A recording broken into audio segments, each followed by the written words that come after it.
سوائے ابلیس کے جہاں میں سبھی تو خوشیاں منا رہے ہیں۔ ارے وہ ظالم انسان، تجھے اتنا معلوم نہیں کہ تو نے کس کو کہہ دیا ہے۔ تو نے صدیق اکبر کو بھی نہیں چھوڑا، تو نے حضرت عمر فاروق کو بھی نہیں چھوڑا، تو نے حضرت عثمان کو بھی نہیں چھوڑا، تیرے اوپر کوئی رحم نہیں آیا، تو نے حضرت علی کو بھی نہیں چھوڑا، تو نے حضرت طلحہ، زبیر، حسن و حسین کو بھی نہیں چھوڑا، سب صحابی کو اوپر تو نے تہمت لگا دیا۔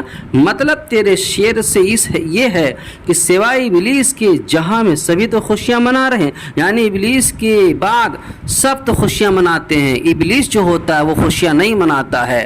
ارے کوئی صحابی لاؤ جس صحابی نے حضور کی ولادت پر جشن منایا ہو، حضور کی وفات پر جشن منایا ہو، ہری جھنڈیاں لگایا ہو، قبرستان میں چراغاں کیا ہو اور ڈی جے کے پیچھے چلے ہوں، نعت پڑھا ہو اور قوالی بجایا ہو۔ کوئی صحابی کو نمونہ کے طور پر پیش کرو، تم اپنے وعدے میں سچے ہو اور پکے ہو تو یہ جو میں عرض کر رہا ہوں یہی چیز کو دکھاؤ تو ہم تمہارے مذہب میں داخل ہونے کے لیے، تمہارے مسلک کو ہم فالو کرنے کے لیے تیار ہیں۔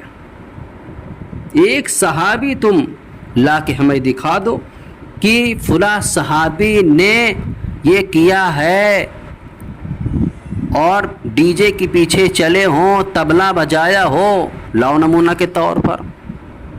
میرے عزیز دوستو، 12 ربیع الاول کو عقائد دو جہاں صلی اللہ علیہ وسلم دنیا سے رخصت ہوئے ہیں۔